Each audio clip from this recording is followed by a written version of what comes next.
전도서 8장 16절로 봉독합니다. 내가 마음을 다하여 지혜를 알고자 하며 세상에서 행해지는 일을 보았는데 밤낮으로 자지 못하는 자도 있도다. 또 내가 하나님의 모든 행사를 살펴보니 해 아래에서 행해지는 일을 사람이 능히 알아낼 수 없도다. 사람이 아무리 애써 알아보려고 할지라도 능히 알지 못하나니 비록 지혜자가 아노라 할지라도 능히 알아내지 못하리로다. 아멘. 하나님의 모든 행사를 살펴보니 해 아래에서 행하지는 모든 일들을 능히 알아낼 수 없다. 이 해 아래에서 일어나는 일들, 이것이 다 하나님의 행사이긴 하지만 그 진정한 의미를 잘 모르겠다 말이죠. 사람들이 자기 머리를 써가지고 하나님의 뜻을 좀 알고자 하지만 실제로는 아는 사람이 없더라. 그 얘기예요. 이 말씀을 통해서 이 세상의 모든 행사가 하나님의 행사인 건 틀림없고요. 그럼에도 불구하고 우리로 하여금 인간으로 하여금 잘 모르다 보니까 결국 인간의 생각하고는 거리감이 좀 있다는 얘기죠. 실제로 우리 인간들은요, 하나님이 하시는 일이 도무지 이해가 안 갈 때가 있어요. 우리 지난주 이 앞부분이 무슨 얘기냐면, 앞부분이 나타나는 모습은 선이나 악인이나 똑같다는 거예요. 똑같다. 똑같기 때문에 도무지 선한 사람의 모습이라고 뭐가 다 다르냐 그 말이죠. 그러면 예수 믿고 뭐가 더 나은 게 있어요? 이렇게도 생각할 수 있죠. 똑같이 나타나니까 도무지 그거 가지고 판단을 못 하겠다는 거예요. 아니 뭐 표시가 확 나야 되잖아요. 예수 믿으면은 믿는 사람에게는 뭐 복이 막 이만큼 막 굴러 떨어지고 막 여기는 황금 덩어리가 들어오고 막 이쪽은 예수 안 믿으면 바로 벼락이 떨어지고 뭐 이래야 이게 표시가 확 나가지고 아 믿는 게 낫구나라고 생각하는데 뭐 믿는 자나 안 믿는 자나 똑같다는 얘기예요. 현상적으로 보니까 이걸 가지고 하나님의 뜻을 알아내려니까 이게 보통 머리 가지고는 안 돼요. 보통 지혜 가지고는 이게 분간이 안 돼요. 그 똑같다 그 말이에요. 그런데 이제 물론 이제 제가 지난주에 설명을 하면서 좀 차이가 있다는 걸 말씀을 드렸지요. 그 차이를 알아낸다는 게 쉽질 않아요. 쉽질 않은데 선악인이 똑같지만 그러나 형통은 경외자의 것이다 라고 말씀드렸었고, 그리고 또 선악이 똑같지만 희락은 또 선인에게만 있다. 내가 그렇게 지난번에 설명을 드렸어요. 차이라면 아주 미묘한 차이인데, 다시 말하면 믿는 자들에게는 좀 잘못된다 할지라도 그것이 결국은 형통이고, 왜냐하면 궁극적으로 가보면은 결국 형통으로 끝나고, 그리고 거기에는 또 참된 기쁨이 있을 수 있다. 그게 이제 희락이라는 거였어요. 그리고 안 믿는 사람에게는 뭐든지 잘 되는 것 같지만 그게 형통 같았지만 사실은 그게 형통이 아니더라. 마지막에 가면 그게 완전히 멸망으로 빠지더라. 이제 이 차이죠.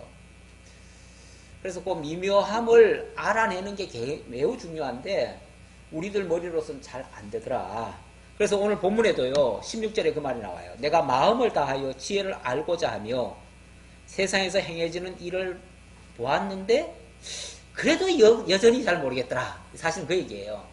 그러니까 이거 좀 알아내려고 이 구분을 해보려고 별의별 머리를 다 써봐가지고 이렇게 했는데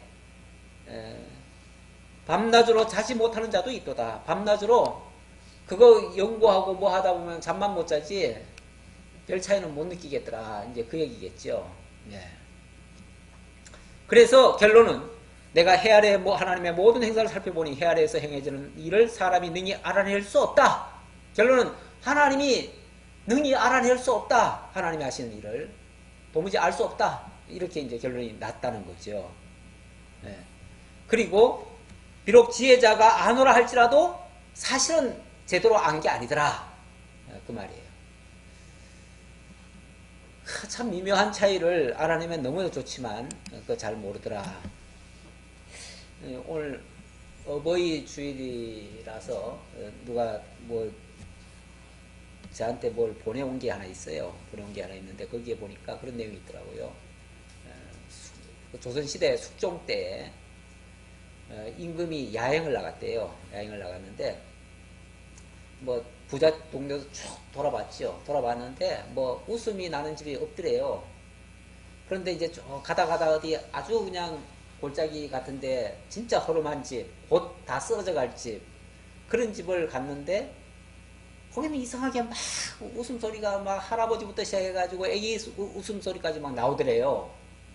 그래서 뭐가 저 집은 저렇게 좋은 게 있나 싶어가지고 이렇게 눈으로 이렇게 들어가다 봤더니 할아버지는 그냥 백발이 하얀 할아버지가 새끼줄을 꼬고 있고 그 옆에서는 애기들이 그 새끼줄을 이렇게 그 이제 지푸라기를 이렇게 짚어주고 있더래요. 그러면서 무슨 얘기를 하는데 그냥 깔깔대고 막 그렇게 재밌게 막 그러고 있더래요. 그래서 도대체 지금 무슨 영문이 있나, 저기에 무슨 뭐가 그렇게 좋은 게 있나 싶어가지고 한번 알아보려고 일부러 물 한 잔 먹겠다 그러면서 쓱 들어갔대요. 그래서 뭐가 이렇게 즐겁습니까? 그랬더니 우리가 비록 어렵지만 어려운 가운데서도 그 빚을 다 그래도 빚을 조금씩이라도 갚고 그리고 또 저축을 조금씩이라도 할 수 있으니 이보다 더 즐거움이 어디 있습니까? 그러더래요. 그래서 가만히 생각하니까 아니 이런 구차한 집에서 살면서 어떻게 빚을 갚고 또 저축까지 할 수 있단 말인가. 그래가지고 나중에 신하를 시켜가지고 저 집에 어디 뭐 보물이라도 숨겨놓은 게 있는지 한번 찾아봐라. 그래가지고 이제 찾아보라 그랬대요. 그랬더니 아무것도 없더래요. 아무것도 없더래요. 그래가지고 나중에는 이거 완전히 무슨 거짓말 한 것 같잖아요. 그래서 왜 사람을 능멸하냐 이러면서 이제 도대체 왜 그렇게 빚을 갚는다고 했고 저축을 한다고 말을 했느냐 그랬더니 우리가 정말 참 제대로 아무것도 없지만 그래도 이러면서 부모님한테 조금이라도 효도할 수 있으니 그게 부모에게 진 빚을 조금이라도 갚을 수 있고 그 다음에 이렇게 나중에 가면은 참 자식들한테 의지하고 살 수밖에 없는데 그런 자식들을 이렇게 우리 거두면서 이렇게 살아가니까 이게 나중을 위해서 다 저축하는 거 아니냐 그랬더라는 거죠. 그러니까 이렇게 그냥 있는 현재 상태에서 부모님에게 조금이라도 해드릴 수 있고 그냥 자식들 조금 키울 수만 있다면 그게 우리가 다 사람 하는 거 아니냐. 우리가 뭐 거기에 부족함이 없는데 뭐가 부족한 게 더 있냐 그러더라는 거죠. 그래 거기서 크게 깨달았다는 그런 얘기가 있었습니다. 우리가 사실은 그 현상적으로 보면은 그 집이 뭐 행복하겠어요. 그리고 그 부자 동네는 정말 어마어마하게 잘 살고 있는데 그런 데는 웃음소리가 안 나와요. 오히려 옛날은 더더군다나 집 밖으로 웃음소리 나가면 안 된다 그래가지고 절대 일부러도 안 웃었죠. 웃을 일이 있어도 안 웃었죠. 만약 웃을 일이 있으면 그리고는 너들이나 웃어라 그리고 웃지도 않고 그랬죠. 그런데 실제 그 기쁨을 얻는다는 거는요 정말 어떻게 보면 마음이 비어 있다든지 뭔가 큰 깨달음이 있다든지 뭐 이러지 않고는요 기쁨이 있을 수가 없습니다.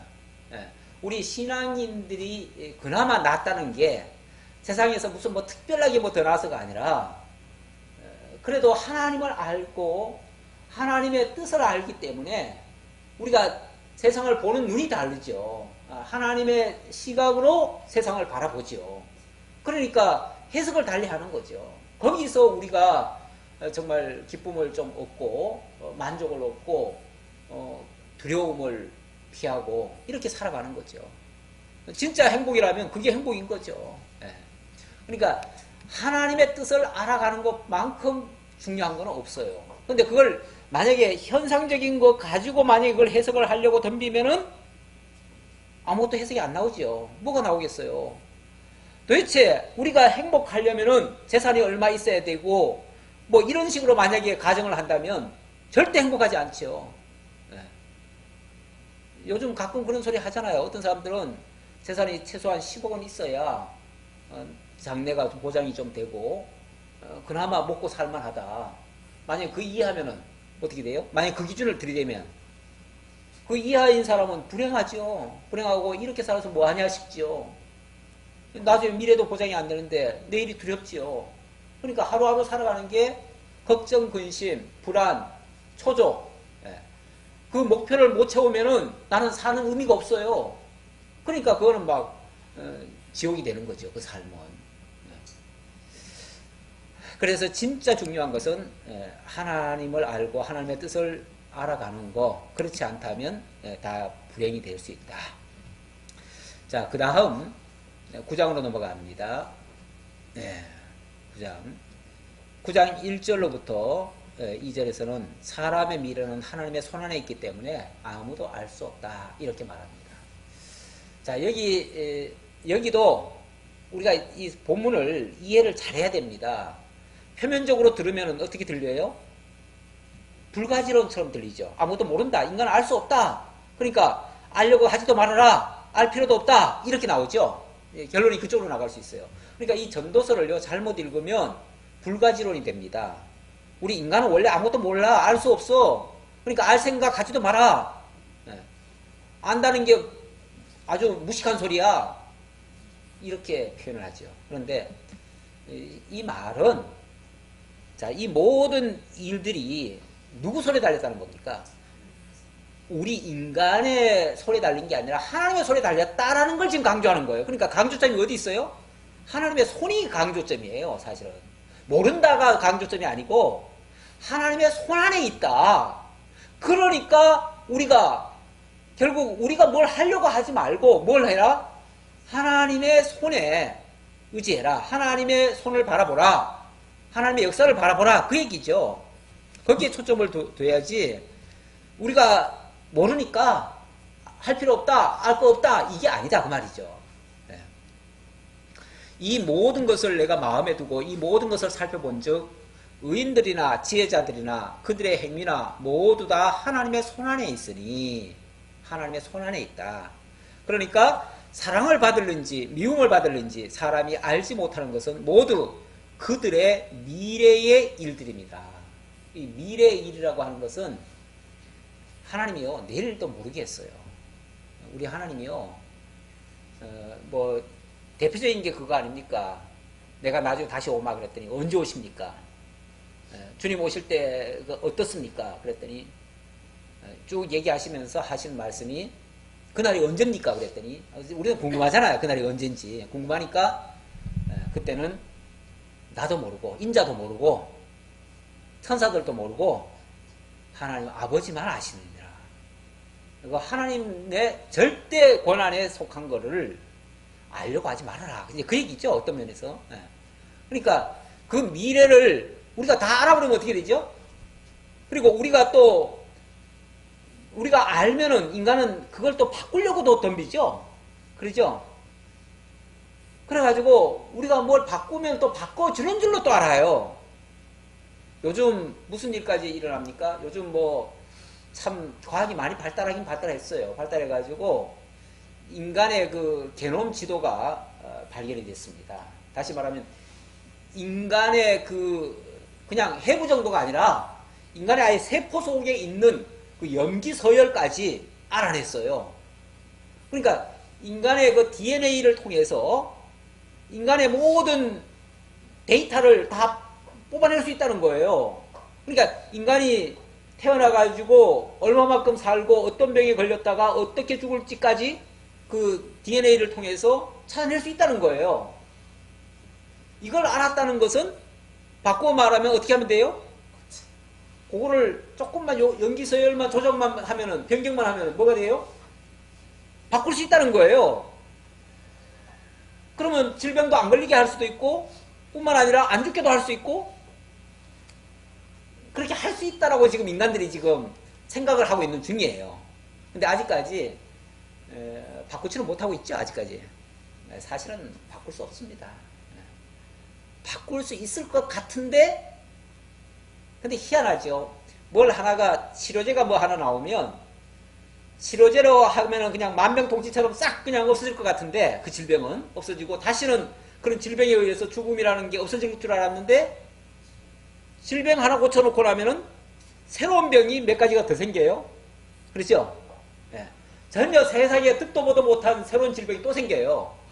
요즘 뭐 에볼라니 뭐 에이즈니 이런 병들은요 옛날에 사실은 알지도 못했어요.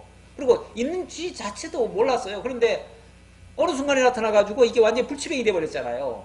지금도 아직 뭐 원인을 제대로 못 찾고 고칠래야 고칠 방법을 아직까지 못 찾았어요.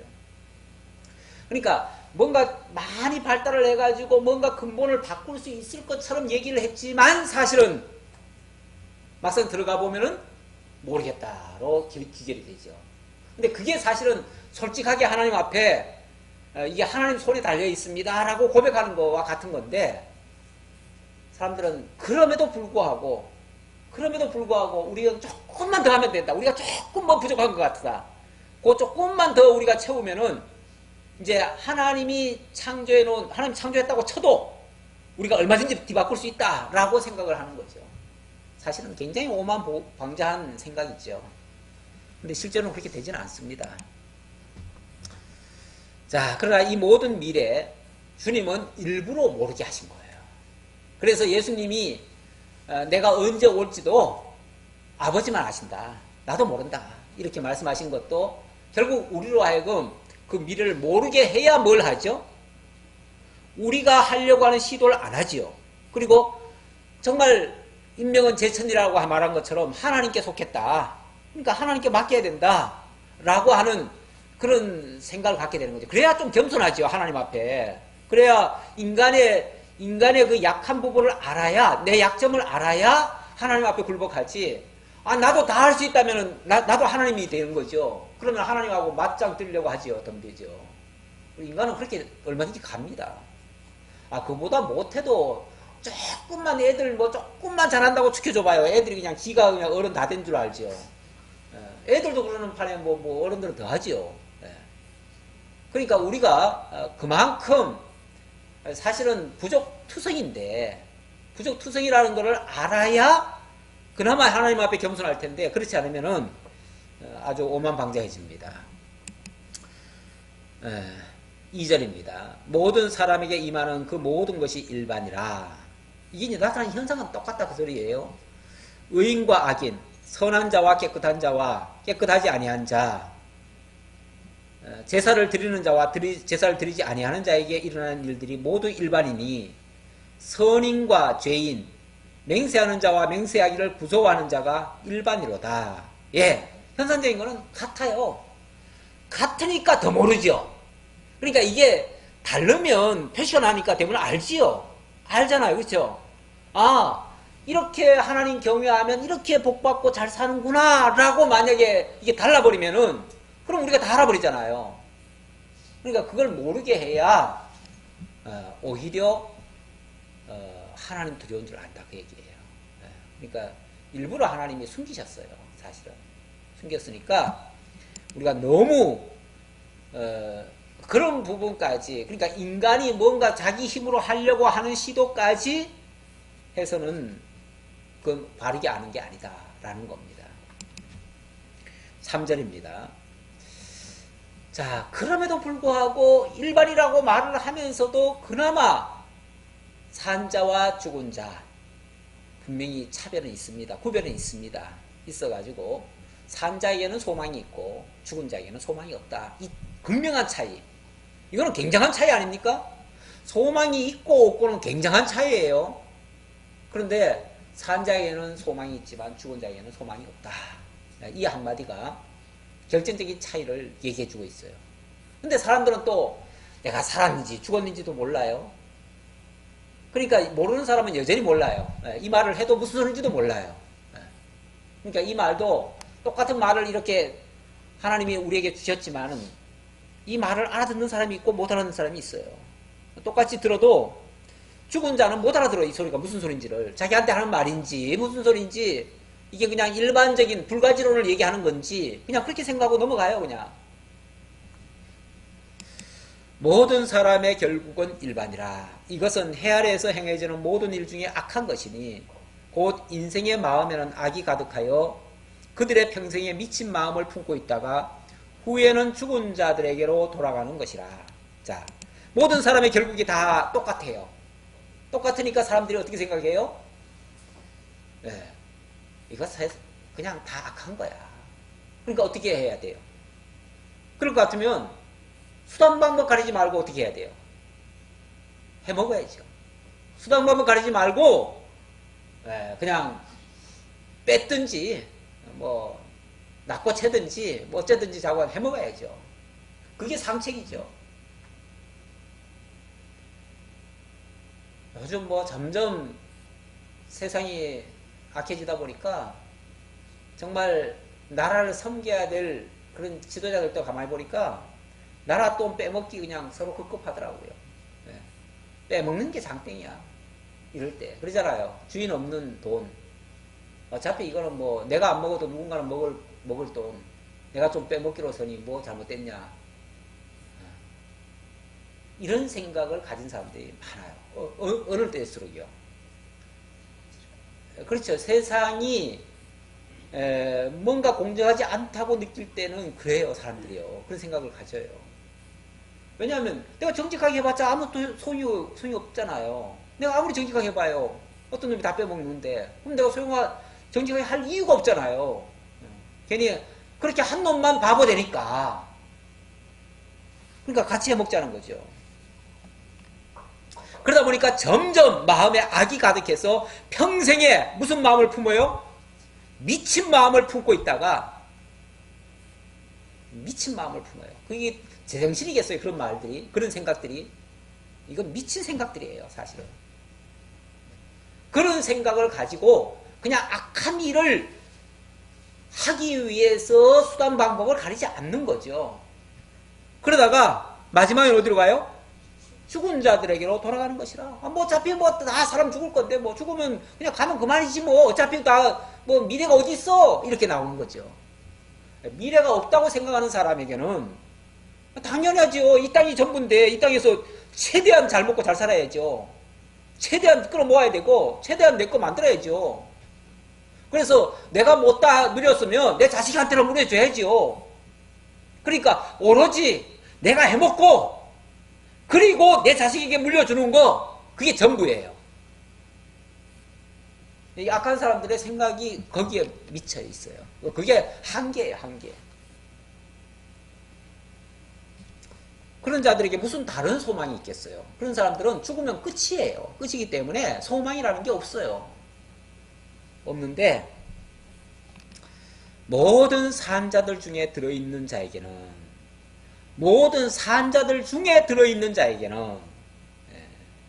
먼저 성경에는 어떻게 되어 있죠? 모든 산자 중에 참여한 자는 참여했다. 여기는 지금 들어있다 그러니까 뭐 들어있다는 말이 무슨 말이야 싶은데 참여했다는 말은 산자 그룹에 속해 있다 그 말이죠. 그러니까 사람이요 쉽게 말하면은 산자가 있고요 죽은 자가 있어요. 그런데 산자에게 속한 자는 이렇고 죽은 자에게 속한 자는 이렇다 그 얘기예요. 산자에게 속한 자에게는 소망이 있지만 죽은 자에게 속한 자에게는 소망이 없다 그 얘기예요. 그러니까 사람이 다 똑같은 게 아니에요. 사실은 이 세상에 산다고 해가지고 다 똑같은 사람이 아니고 어떤 사람은 죽기 위해 사는 사람이 있어요. 죽기 위해 사는 그야말로 죽음이 그냥 그들의 종착역이에요. 그게 전부예요. 그러나 어떤 사람은 영원히 살기 위해서 사는 사람이 있어요. 영원히 사는 사람이 있어요. 이건 극명하게 다르죠. 사는 사람에게는 소망이 있지만 죽음밖에 없는 사람에게는 무슨 소망이 있어요. 그러니까 이 땅이 전부죠. 그러니까 이 땅에서 해먹어야 최고죠. 더 이상 다른 게 없으니까. 그런데 이 산자들 속에 들어있는 자에게는 산자들 중에 참여한 자는 소망이 있다. 마치 뭐와 같은 거 아니? 산개가 죽은 사자보다 더 낫다. 산개가 뭐 사실은 사자와 개는요 비교하면 사자가 월등히 더 우월하죠. 왜냐하면 백수의 제왕이니까. 하나는 백수의 제왕이고 하나는 남의 사람 밑에 가가지고 알랑대는 것밖에 안 되잖아요. 그렇죠? 별볼 없잖아. 사람이나 좀 기쁘게 하다가 그냥 일생 끝내는 그런 개와 우리 원래 개 그러면요 우리는 뭐 개를 굉장히 요즘은 애견센터가 있어가지고 애견이라 그래가지고 개를 굉장히 좋아하지만은 사실은 개는요, 제일 천하게 여기는 것이 개예요. 그래서 욕도 뭐, 개 같다, 뭐 그러잖아요. 개 같다는 말은 사실은 나쁜 말이에요. 별로 좋은 말이 아니에요. 그만큼 개는 아주 천한 거예요. 천한 거의 표상이에요. 그만큼 가장 천한 것과 가장 존귀한 거, 이게 사자 아닙니까? 동물 중에서는 자관 제일 싸놨고, 제일 자관 용맹하고, 제일, 왕이잖아요, 왕. 킹이잖아요, 킹. 예. 그러니까, 라이온 킹 그러잖아요. 그러니까 이 사자와 개는요, 하늘과 땅 차이로 달라요. 그런데, 그래도 산 개가 죽은 사자보다는 월등히 낫죠. 그만큼 살아있다는 것이 죽었다는 것보다는 훨씬 낫다는 거죠. 사자가 아무리 위대해도 죽었으면 말짱할 것처럼 사람이 아무리 이 땅에서 뭐 화려하게 뭐 영광을 누리고 뭐 왕도로 타고 뭐 온갖 짓 다 해도 사실은 영원한 소망이 없는 자라면, 쉽게 말하면 영이 죽은 자라면 아무 의미 없다는 거죠. 그거는 뭐 죽은 사자나 다름없다는 거죠. 그러나 반대로 정말 비천에 빠져 있어도 그래도 소망이 있는 자, 살아있는 자들 중에 속해 있다면, 참여하고 있다면 그에게는 영원한 소망이 있는 거죠. 세상과 바꿀 필요가 없는 그런 소망이 있다는 거죠. 이거는 굉장한 가치죠. 그러니까 진짜 중요한 거는 이 현세, 이 해 아래에서의 무엇을 이루느냐, 뭐 어떻게 되어졌느냐 이게 아니고 영원한 하나님의 나라에 대한 소망이 있느냐 없느냐, 그걸로 판가름이 된다 이거죠. 그러니까 영원의 가치, 이 세상적 가치, 지난번에 그랬습니다. 이 세상적 가치는요, 수단적 가치에 불과하다. 수단에 불과하다. 이거는 한번 쓰고 버려지는 것들이다 그 말이고, 이 영원에 대해서는 이거는 영원한 가치다. 이거는 또 목적적 가치다. 그러니까 하나님을 아는 지식이야말로 우리가 진짜 목표로 삼아야 될 그러한 것이다 라는 의미입니다. 산자들은 왜 그렇게 산자가 죽은 자보다 월등히 더 우월한가 하면은, 산자는 죽을 줄을 알되 죽은 자들은 아무것도 모르며 그들이 다시는 상을 받지 못하는 것은 그들의 이름이 잊어버린 바 됨이니라. 죽은 자는 다 잊혀진 자가 됐다.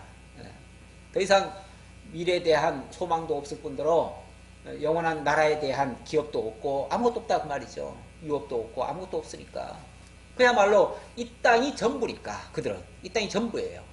그러니까 이 땅에서 누리지 못하면 그들은 영원한 정말 불행이에요. 그러니까 이 땅에서도 불행한데 거기 가서도 불행하면은 영원한 불행이죠. 그런 것이 정말 안타깝다 그 말이죠. 그러나 산자들은 죽음의 의미도 알기 때문에 죽음을 바라지도 않을 뿐더러 당연히 그쪽으로 가지도 않겠죠. 그들의 사랑과 미움과 시기도 없어진 지 오래이니 해 아래에서 행하는 모든 일 중에서 그들에게 돌아갈 몫은 영원히 없느니라. 그러니까 죽은 자들에게 돌아갈 몫은 영원히 없다. 그들에게는 이 세상이 전부다. 그러니까 이 땅에서 아무리 누린들 뭐 다 끝난 거예요. 다 받을 만큼 다 받았어요. 7절로 10절까지 하나님께서 주신 희락을 누리는 것이 그래서 가장 지혜로운 일이다.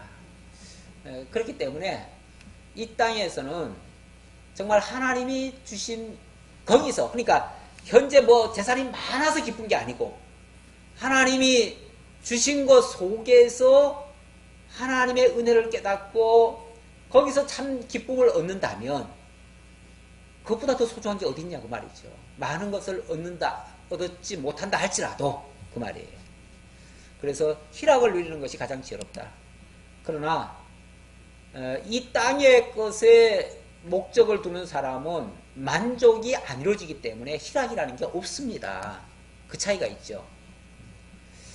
너는 가서 기쁨으로 내 음식물을 먹고 즐거운 마음으로 내 포도주를 마실지어다. 이는 하나님이 내가 하는 일들을 벌써 기쁘게 받으셨음이니라. 하나님이 네가 하는 일들을 벌써 기쁘게 받았다 하는 말은 우리가 어떤 자세로 지금 하나님을 대하고 있느냐를 지금 보여주는 모습이에요. 그러니까 우리가 솔직히 뭐 우리가 뭘 얼마나 하겠습니까? 하나님 앞에 한다고 해도 우리 애기들도 사실은 뭐 어른들한테 보답하면 얼마나 보답하겠습니까? 뭐 효도한다고 말은 하지만 그래서 어버이 주일이라고 뭐 애들 뭐 학부모들한테 뭐도 하고 뭐 이렇게 하잖아요. 하지만은 그게 무슨 큰 뭐가 되겠습니까? 그야말로 그냥 마음일 뿐이죠. 마음 정도죠. 하지만 그 마음을 받으시죠. 부모들이 받고 기뻐하죠. 그런 것처럼 우리도 어떻게 보면 하나님께서 우리가 잘하든 못하든 하나님께서 너는 내 것이다. 너는 내 자녀다. 너는 내 기업이다. 만약에 이렇게 인정해 준다면 더 이상 바랄 게 뭐가 있겠어요. 더 이상 우리가 무슨 뭐 더 큰 일을 하겠어요. 많은 일을 하든 적든 하나님이 기쁘게 받으셨다면 그거는 우리가 만족할 일이죠. 만족하면 우리들 속에 뭐가 나옵니까? 거기서 기쁨이 나오죠. 기쁨이라고 하는 거는요, 만족에서 나오는 거예요, 사실은. 만족에서 나오는데, 하나님이 받으시면 만족할 수 있지만, 하나님이 안 받으셨다면 만족이 안 되는 거죠. 그러니까 우리가 작든 크든, 잘하든 못하든, 하나님이 나를 인정하시고, 나를 받아주셨다면, 그럼 우리는 이제 만족할 수 있잖아요.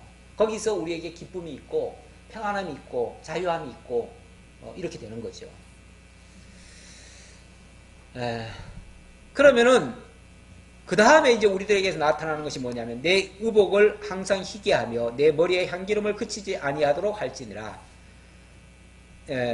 그러면 이제 우리에게서 그 기쁨을 나타내고 우리가 이제 할 도리를 하겠죠. 그렇게 이제 그렇게 깨달은 자들이 할 수 있는 거죠. 내 헛된 평생의 모든 날, 곧 하나님이 헤아려서 내게 주신 모든 헛된 날에, 여기도 하나님이 헤아려서 내게 주신 모든 헛된 날 이렇게 표현을 했는데, 이 헤아려서의 것은 어떤 의미를 찾지 못하면 다 헛되다 그 얘기죠. 결론은 그 말이에요. 그런 중에 내가 사랑하는 아내와 함께 즐겁게 살지어다. 헤아려서 내게 주신 모든 헛된 날에 내가 사랑하는 아내와 함께 즐겁게 살지어다. 그것이 내가 평생에 내 헤아려서 수고하고 얻은 내 몫이니라. 앞에서 하나님이 기쁘게 받으셨다는 말을 전제하면서 사랑하는 아내와 함께 즐겁게 살래요. 이 말은 그걸로 만족하라는 얘기죠. 그렇잖아요? 만족하라. 그런데 이 세상 것에다가 만약에 초점을 맞춘 사람이라면요, 솔직히 마음에 드는 게 없습니다. 조용히 얘기해야죠.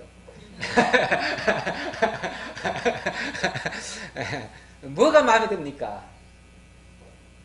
남편이 마음에 듭니까? 아내가 마음에 듭니까? 자식이 마음에 듭니까? 왜냐하면 내 기대치가 높으니까요. 내 생각이 높으면요, 만족이 없습니다. 그러나 하나님이 주셨다고 생각하면요, 어떻게 되죠? 그냥 뭐 조금 나한테는 좀 안 맞지만 하나님이 어련히 알아서 좋은 걸 주셨겠느냐, 좋게 하셨겠느냐, 내게 필요하니까 주셨겠지, 이렇게 이제 해석을 하는 거 아니겠어요? 그게 하나님이 받으셨다는 거 아니겠어요? 하나님 그렇게 내게 주셨고 그렇게 인정하셨고 그걸로 하나님 만족하신다면 나도 만족하잖아요. 그렇죠? 만족할 수밖에 없잖아요. 그러니까 이게 하나님이 하셨다라고 인정하면 우리에게서도 만족이 나오고 기쁨으로 바뀌어지고, 그냥 하나님이 붙여주신 사람이 인물이 좋든 나쁘든 뭐 마음이 곱든 좀 얄궂든 다 그냥 즐겁게 화목하게 지내야죠. 그게 하나님이 내게 주신 분복이니까. 아니 내 팔자에 그러지 말고, 내 팔자에 이거밖에 안 된다고 그러지 말고, 그게 하나님이 내게 맞춰주신 거니까 그 말이에요. 그러니까 감사로 이걸 즐겁게 그냥 지낼 수 있다 그 말이에요. 하나님을 인정하면 즐겁게 지낼 수 있다. 그게 내 몫이다. 내 몫이라는 말은 분복이라는 얘기예요. 내게 분정해준 알맞은 복이다 그 말이죠. 내 손이 일을 얻는 대로 힘을 다하여 할지어다. 내가 장차 들어갈 스올에는 일도 없고 계획도 없고 지식도 없고 지혜도 없음이니라. 어찌 보면 여기서가 유일한 사랑할 장소고요. 기뻐할 장소고요. 여기가 어찌 보면 우리가 할 장소라는 거예요. 장소니까 여기 있을 때에 하나님이 그거 하라고 사실은 이 땅에다 남겨놨으니까 그거 하라는 거죠. 만족하고 살으라는 거죠. 그게 가장 지혜자의 모습입니다. 모습인데 만약에 이것을 인위적으로 바꿔보려고 이걸로는 나 만족 못해. 이건 내 스타일 아니야. 그래서 어떻게 해야 돼요? 내가 바꿔야죠. 내가 만족하는 사람을 찾고 내가 원하는 사람을 만들고 내가 하려니까 얼마나 짜증나요. 얼마나 힘들어요. 내 뜻대로 됩니까? 그거는 진짜 싸움밖에 안 되죠. 그거는 기쁘게 지내는 게 아니라 늘 다투고 싸우는 거죠. 그렇게 되어지면 이 자체부터가 벌써 뭡니까? 지옥이죠. 이 자체가 지옥이에요. 11절로 12절 하나님께서 섭리하신 시기와 우연이 사람에게 임한다고 말씀하십니다. 자, 하나님의 모든 것은 하나님의 뜻 안에서 이루어진다라는 뜻이에요.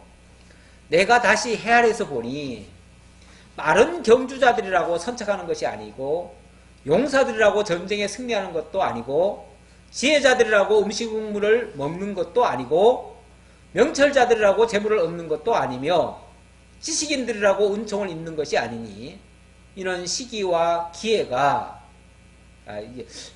제가 먼저 성경에 우연이라고 되어 있었는데 이번에는 기회라고 바꿨네요. 기회가 그들 모두에게 임함이니라. 먼저 성경에 우연이라고 번역을 해놨는데 이게 사실은 한때 그 문제가 됐어요. 왜 문제가 됐냐면 우연이라는 건 이건 하나님의 섭리에 무슨 우연이 있느냐. 그래가지고 성경에 우연이라고 표현하는 건 잘못된 표현이다 라고 해가지고 그래서 이거를 기회라는 말로 바꾼 것 같아요. 바꿨는데 사실은 우연이라고 해도 상관은 없습니다. 우연이 아니거든요. 우리가 알고 있는 그 우연이 아니거든요. 왜냐하면 사실은 이게 그 시기와 우연이라고 하는 거는 시기는 어떤 정한 때를 얘기하는 거고 우연이라고 하는 거는 어쩌다가 생기는 것 같은 느낌이죠. 그러니까 이게 뭔가 좀 상반되는 얘기 같아요. 개념 자체가 상반되는 개념 같은데 그게 아니고 하나님께서 진행하게 하실 때는 진행하게 하시다가 멈출 때는 딱 멈추고는 어떤 그런 시점을 얘기하는 거거든요. 그러니까 하나님이 사실은 시기나 우연, 시기나 기회라고 하는 거, 뭐 기회는 사실은 뭐 이건 인위적인 얘기 아닌가? 기회도 그것도 또 한번 생각해 볼 문제인데 잠깐 어쨌든 뭐 우연이라는 게 너무 기독교적인 시각이 아니다라고 해가지고 이제 기회라고 바꿨는데 하나님이 기회는 주신다. 우연은 안 주시고 사실은 그 번역하는 사람 마음이에요. 우연이라고 해도 기회라고 해도 같은 말이라는 거예요. 결과는 같은 말이라는 거예요. 어쨌든 이거는 아주 절묘한 타이밍이라는 거예요.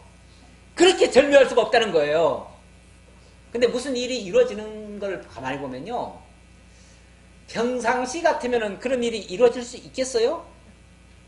하는 일들이 어느 날 갑자기 딱 일어나요. 야, 저 일이 이루어지려면은 한 가지만 돼가지고는 저 일이 안 이루어지고 몇 가지가 겹쳐야 저 일이 이루어질 텐데 보통 사고가 하나 나려고 하면요.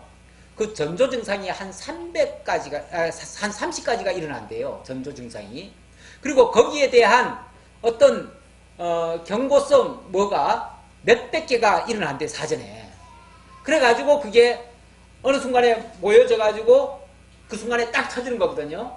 그러니까 갑자기 되는 건 없어요. 사실은. 갑자기 되는 게 아닌데 어떻게 우연히 그 시간에 딱, 거기에 딱 맞는 거예요. 누구예요? 루시인가? 루시, 이삭을 주스러 갈 때, 우연히 갔는데 어디를 갔어요?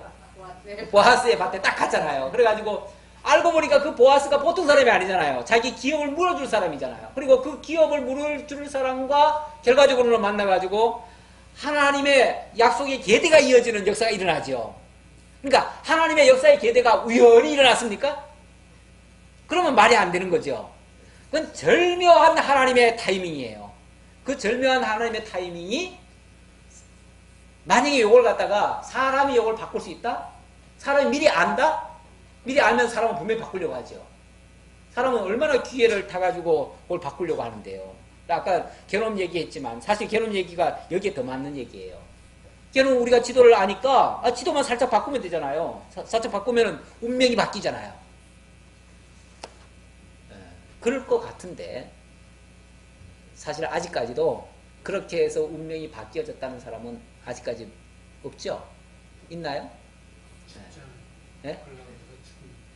결국은 해보기는 시도는 하는데 그래봤자 뭐 조금만 더 사는 것 같긴 해. 예를 들어서 무슨 병이 요거 있으면 뭐 당뇨병이 생길 것 같다. 그래가지고 지도를 살짝 바꿔놔요. 바꿔놓으면 당뇨병이 솔직히 지나가는 것 같아.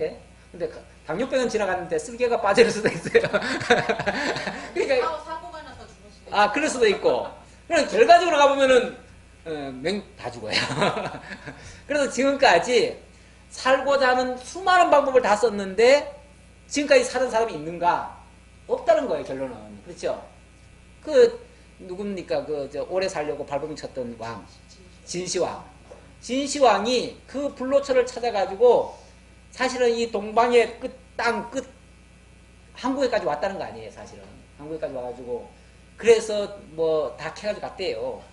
근데 그거 가지고도 안 되더라는 거죠. 결론은 안 되더라는 거죠. 세상에 온갖 명약이라는 게 다 나왔지만 그 명약이 만약에 진짜 명약이라면은 옛날에 그 왕들은요 다 오래 살았어야 돼요. 그렇죠? 왜냐하면 좋은 거라고 다 먹으니까. 지금 북한의 김일성 한 사람을 위한 의료 연구소가 있습니다. 의료 연구소가 있는데 거기서 그 직원들이 그 연구원들이 한 2,000명이 된다고 그래요. 뭐 정확히는 이제 모르지만 대략 한 2,000명이 된다고 그래요. 그 2,000명이 밤낮 주야로 연구하는 게 뭐냐면 어떻게 하면 김일성이의 생명을 좀 더 연장하고 좀 오래 살고 건강하게 할까를 연구합니다. 그러니까 온갖 음식을 다 만들고 온갖 약이란 약을 다 가져오고 뭐 온갖 방법을 다 동원하죠. 근데 어떻게 됐어요? 그렇게 오래 못 삽니다.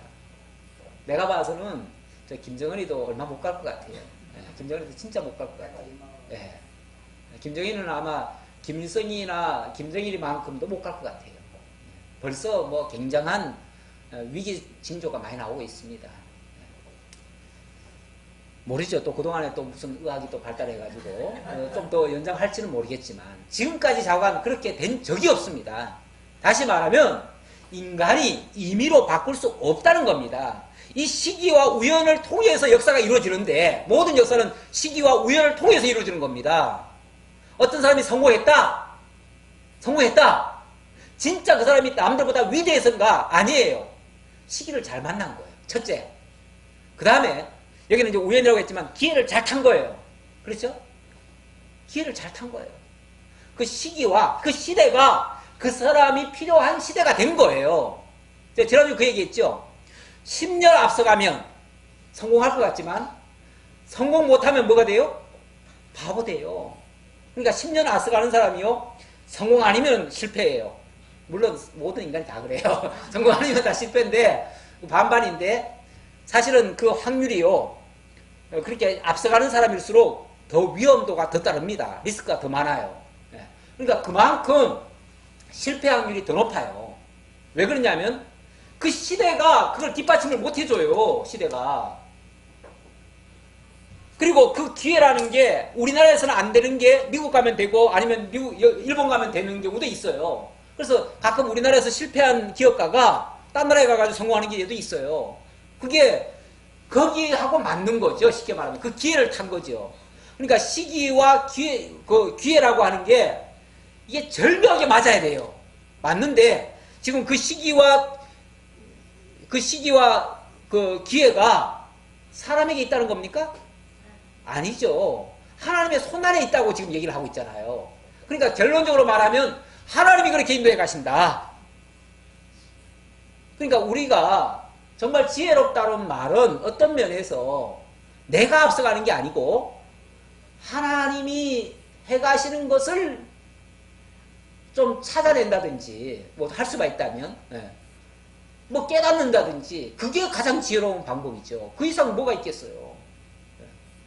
내가 할 수 있는 게 아니다. 그래서 빠른 경주자들이라고 성착하는 거 아니다. 다시 말하면 앞서가는 사람이라고 해서 먼저 승리하는 거 아니다 그 말이죠. 또 용사들이라고 해가지고 전쟁에 승리하는 것도 아니다. 뭐 군사가 많으면 무조건 승리합니까?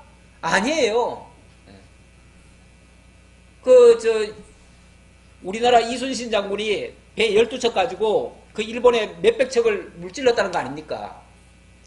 그 방법을 가지고 일본 제독이 러시아와의 싸움에서 그 방법을 똑같이 썼어요. 근데 대성을 거뒀어요. 그건 누구든지 러시아하고 일본하고 싸우면은 이거는 뭐 말도 못하게 이거는 뭐 일본이 질 거라고 생각했는데 일본이 그 이순신 장군한테 배운 방법을 썼다고 그러더라고요. 그래가지고 대성을 거뒀어요. 그 학진 방법 있잖아요. 다 일렬로 올 때 쫙 옆으로 가가지고 한꺼번에 쏴대는 거. 그 방식으로 썼대요. 그래가지고 이겼다고. 요즘 뭐 러시아는 뭐 자기네가 승리했다고 막 전승 기념일 축제까지 하고 있는데 사실은 그 해전에서는 일본한테 대패했었다고 그러더라고요. 이것도 10년만 앞서서 만약에 그 전쟁이 일어났다면 어떻게 됐을까요? 그 방법은 쓰지도 못할 뿐더러 그 방법은 무효가 되는 거죠. 안 되는 거죠. 그러니까 그 기회가 맞은 거예요. 쉽게 말하면. 또 지혜자들이라고 음식물을 먹는 것도 아니고 명철자들이라고 재물을 얻는 것도 아니더라. 우리 옛날에 시골에서 선생들이 그런 소리를 많이 했어요. 공부 잘하는 놈들은 나중에 가서 샘님밖에 못한다고. 공부 잘해봤자 공부 잘하니까 뭐해요? 열심히 공부해가지고 그래 공부 잘하는 애들한테 물어보면요 뭐 될래 그러면 나중에 선생님이 될래요 그래요. 아니 선생님이 잘못했다는 건 아닌데 쉽게 말하면은 크게 출세하는 건 아니라는 거죠. 그렇죠. 사회적으로 봤을 때 사회는 어떤 사람이 출세합니까? 평소에 공부 안 하고 그냥 저 어디 놀러만 다니고 아니면 사람들 사귀기나 좋아해가지고 그저 친구들이랑 많이 사귀고 이런 놈들. 예, 죄송합니다. 그런 놈들이 아니라 그런 분들.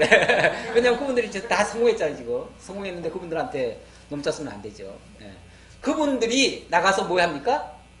사람들 사귀는데 아주 1등 선수예요. 사람들의 마음을 어찌 잘 아는지 몰라요. 그러니까 그냥 대인관계도 좋고 그러니까 그들과 더불어서 사업을 하는데 뭐 어차피 직장은 못 가요. 왜냐면 직장 가봤자 삼성밖에 더 가겠어요? 그러니까 그런데 뭐 아니죠. 삼성은 못 가죠. 그러니까 어디를 가요? 자기가 사업을 하죠. 자기가 사업을 하니까 오히려 삼성 간 사람보다도 더 낫게 성공을 하는 거죠. 물론 다 그렇다는 건 아니지만 개중에 그런 경우가 있다 그 말이죠. 예? 그래서 오히려 명철자들이다, 지혜자들이다 한다고 해가지고 돈 더 잘 벌고 더 많이 먹고 이러는 거 아니더라 그 말이죠. 어떤 면에서 시기와 기회가 맞아야 돼요. 뭐 세상적으로 말하면 그게 맞아야 성공하는 사람이에요. 성공하는 사람인데 그 시기와 기회를 누가 주느냐? 하나님 준다 그 말이에요. 하나님 준다. 분명히 사람은 자기의 시기도 알지 못하나니. 근데 참 안타까운 거는 우리가 그 시기를 모른다는 거. 그 시기만 알면 성공할 텐데 그 시기를 우리가 모른다는 거. 이게 안타깝죠. 분명히 사람은 자기의 시기도 알지 못하나니 마치 뭐와 같은 거 아니? 물고기들이 재난의 그물에 걸리고 새들이 올무에 걸린 같이 인생들도 재앙의 날이 그들에게 호련히 임하면 거기에 걸리느니라. 만약에 이거를 그 시기를 우리가 안다면 우리가 다 피해 나가죠. 또다시 개놈지도 얘기 안 할 수가 없죠. 개놈지도 가지고 우리가 모든 걸 다 파악할 수 있다면 불행에 빠진 사람 한 사람도 없죠. 그렇잖아요. 재앙 당할 사람 한 사람도 없죠. 그런데 정말 이제 살만하다 하면은 그냥 가르치는 분이 있어요. 진짜 그래요. 진짜 너무 많아요.